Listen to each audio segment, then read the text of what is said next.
Assalamualaikum warahmatullahi wabarakatuh. Selamat sore semuanya. Perkenalkan, nama saya adalah Retno Wiji Astuti. Saya adalah mahasiswa dari BINUS University Online Learning. Di sini program studi saya adalah Information System. Pada kesempatan kali ini saya akan mempresentasikan peran pekerjaan layak bagi para buruh dalam memperkuat fondasi pertumbuhan ekonomi di Indonesia. Oke. Jadi latar belakang kenapa saya memilih topik ini, saya dan tim memilih topik ini. Jadi di Indonesia, tenaga kerja atau buruh merupakan salah satu pilar utama dalam mendorong pertumbuhan ekonomi. Namun fenomena yang terjadi saat ini menunjukkan bahwa banyak pekerja di Indonesia yang masih menghadapi tantangan dalam memperoleh pekerjaan layak atau decent work. Berdasarkan data pada Badan Pusat Statistik Indonesia, tingkat pengangguran terbuka pada Februari 2025 sebesar 4,76%, turun 0,06 persen poin dibanding data pada bulan Februari 2024. Meskipun angka pengangguran menurun, kualitas pekerjaan yang tersedia masih belum memadai. Hal ini diperparah dengan maraknya praktik outsourcing dan kontrak kerja yang tidak memberikan kepastian kerja bagi para buruh. Lalu, rendahnya upah minimum yang diterima oleh para buruh atau pekerja, terutama di sektor-sektor padat karya seperti manufaktur, pertanian, dan jasa, upah minimum yang tidak sebanding dengan biaya hidup menyebabkan banyak pekerja hidup di bawah garis kemiskinan. Selain itu, perlindungan hukum bagi pekerja di Indonesia juga masih lemah. Banyak kasus pelanggaran hak pekerja, seperti pemutusan hubungan kerja atau PHK sepihak, lalu lalu tidak dibayarkannya upah, dan minimnya jaminan kesehatan masih sering terjadi. Fenomena ini menunjukkan bahwa meskipun Indonesia memiliki undang-undang ketenagakerjaan, implementasinya di lapangan masih jauh dari ideal. Hal ini menciptakan ketidakpastian dan ketidakadilan bagi para buruh yang pada akhirnya dapat melemahkan produktivitas dan kontribusi mereka terhadap perekonomian. Pekerjaan layak merupakan faktor krusial dalam memperkuat fondasi pertumbuhan ekonomi di Indonesia. Tanpa adanya jaminan pekerjaan layak, sulit bagi Indonesia untuk mencapai pertumbuhan ekonomi yang inklusif dan berkelanjutan.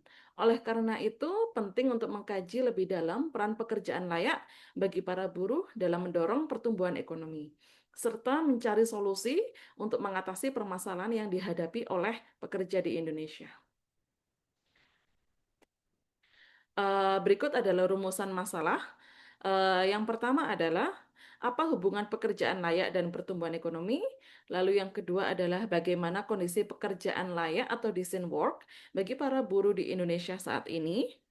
Lalu yang ketiga adalah apa dampak dari ketiadaan pekerjaan layak terhadap pertumbuhan ekonomi di Indonesia. Dan yang keempat, bagaimana upaya yang dapat dilakukan untuk meningkatkan ketersediaan pekerjaan layak bagi para buruh di Indonesia.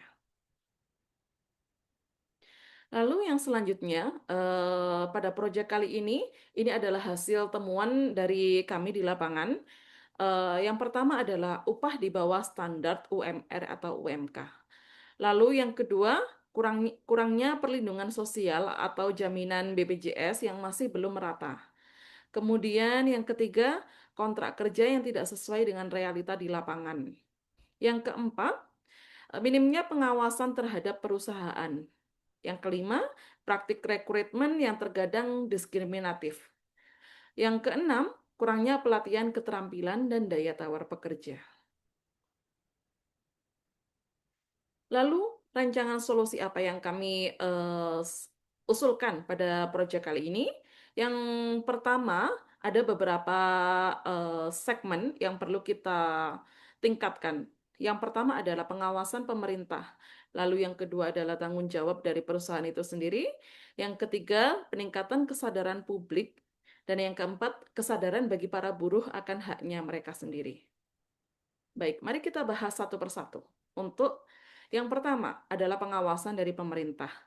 Eh, Solusi yang kita tawarkan adalah pemerintah daerah dan pusat perlu meningkatkan pengawasan terhadap pelaksanaan peraturan ketenagakerjaan, terutama terkait upah layak atau upah kurang dari UMR atau UMK, lalu jam kerja dan jaminan sosial. Hal ini juga termasuk pengawasan terhadap perusahaan untuk segera mendaftarkan karyawannya agar mendapatkan fasilitas BPJS Kesehatan dan Ketenagakerjaan jika telah memiliki karyawan lebih dari 10 orang. Yang kedua, regulasi ketenagakerjaan oleh pemerintah harus diselaraskan dengan prinsip-prinsip SDGs, khususnya tujuan nomor 8, yakni sebagai dasar pembangunan ekonomi yang inklusif dan berkelanjutan.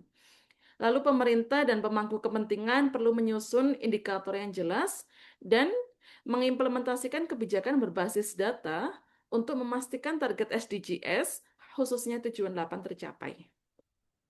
Lalu yang ketiga, memperluas cakupan kepesertaan jaminan sosial secara inklusif dengan skema iuran yang fleksibel. Pemerintah juga bisa memberikan subsidi iuran bagi buruh yang berpenghasilan rendah, sehingga semuanya tercover. Lalu yang keempat adalah pemerintah bisa bermitra dengan industri dan lembaga pendidikan untuk menyediakan pelatihan berbasis kebutuhan real lapangan kerja, sehingga buruh lebih siap dan kompetitif. Dan juga dukungan oleh pemerintah terhadap UMKM dalam bentuk pelatihan manajemen, akses pembiayaan murah, dan digitalisasi UMKM akan membantu para UMKM untuk lebih berkompeten dalam dalam berbisnis. Lalu rancangan solusi yang kedua yaitu tanggung jawab dari perusahaan. Yang pertama, perusahaan di semua sektor perlu memberikan kompensasi atau upah yang adil dan proporsional sesuai dengan upah rata-rata yang ada di pasar atau minimal setara dengan UMR atau UMK. Lalu yang kedua, perusahaan harus menghentikan diskriminasi dalam perekrutan dan lebih fokus pada skills yang dibutuhkan. Yang ketiga, perusahaan menyediakan alat pelindung diri atau APD untuk pekerjaan yang beresiko dan keselamatan kerja yang memadai. Hal ini penting sekali. Lalu yang keempat, menyediakan pelatihan vokasi dan program sertifikasi keterampilan secara masif dan terjangkau.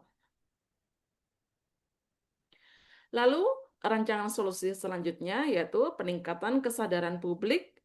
Yang pertama, lembaga pendidikan dan masyarakat luas perlu meningkatkan pemahaman mengenai pentingnya hak-hak pekerja melalui program edukasi, kampanye, dan diskusi terbuka. Lalu yang kedua adalah memupuk rasa kepedulian kita terhadap orang lain yang ada di sekitar kita. Yang ketiga, masyarakat tidak perlu takut untuk mengangkat isu-isu pekerja melalui sosial media dan menyuarakan kebenaran. Yang selanjutnya ini adalah rancangan solusi yang terakhir, yaitu adalah kesadaran bagi para buruh akan haknya. Buruh perlu meningkatkan pemahaman akan hak-haknya sebagai pekerja. Para buruh tidak perlu takut untuk bersuara dan melapor pada pihak yang terkait jika merasa dirugikan secara hukum. Para buruh bergabung dalam serikat pekerja atau komunitas buruh agar bisa memperjuangkan hak-hak bersama. Dan yang terakhir dalam presentasi saya kali ini adalah refleksi pribadi. Melalui proyek ini memberikan pandangan baru kepada saya bahwa masih banyak hal yang perlu adanya perubahan atau peningkatan baik dari sisi pemerintah maupun perusahaan-perusahaan yang ada di Indonesia. Banyak perusahaan yang memberikan upah tidak layak terhadap para buruh sesuai dengan rekomendasi pemerintah atau aturan yang berlaku, serta pemberian jaminan sosial yang tidak merata. Upah yang layak akan menunjang kehidupan yang layak pula, sehingga para pekerja atau buruh dapat memenuhi kebutuhan hidup dasar dan melindungi diri dari eksploitasi serta mampu menghadapi inflasi dan menjaga stabilitas keuangan bagi para pekerja tersebut. Selain itu, perlu dilakukan pengawasan secara rutin oleh pemerintah terhadap perusahaan-perusahaan di Indonesia akan implementasinya di lapangan apakah sesuai dengan regulasi ketenagakerjaan yang ada. Lalu kita sebagai warga negara perlu peduli dengan keadaan di sekitar kita. di mana para buruh masih banyak yang mendapatkan ketidakadilan dan kompensasi yang tidak layak. Kita perlu membantu mereka dalam menyuarakan isu-isu yang terjadi agar pemerintah dapat membantu membantu mereka untuk mendapatkan hak-hak para buruh. Dengan kondisi saat ini, sebenarnya banyak para pekerja atau buruh tidak mempermasalahkan upah mereka yang kurang layak, melainkan mereka itu sudah bersyukur dengan adanya lapangan pekerjaan tersebut. Hal ini perlu dievaluasi dan diperbaiki, baik oleh pemerintah maupun perusahaan pemberi kerja. Karena dengan pekerjaan dan kompensasi yang layak, maka bisa menjadi fondasi bagi pertumbuhan ekonomi di Indonesia. Buruh yang sejahtera akan memiliki daya beli yang tinggi dan mampu menyekolahkan anak sampai ke perguruan tinggi, sehingga mengurangi kesenjangan sosial yang ada. Lalu, pendidikan merata di seluruh Indonesia dan jumlah masyarakat miskin juga akan berkurang. Warga negara dengan pendidikan yang tinggi memiliki pengetahuan dan keterampilan yang lebih luas, sehingga lebih mudah mendapatkan pekerjaan yang layak atau bahkan menciptakan lapangan pekerjaan sendiri. Baik, demikianlah presentasi dari saya kali ini. Semoga kehidupan kita di Indonesia akan lebih baik, pertumbuhan ekonomi di Indonesia akan meningkat, dan berkurangnya jumlah dari masyarakat miskin. Baik, terima kasih atas waktu untuk mendengarkan presentasi saya. Wassalamualaikum warahmatullahi wabarakatuh.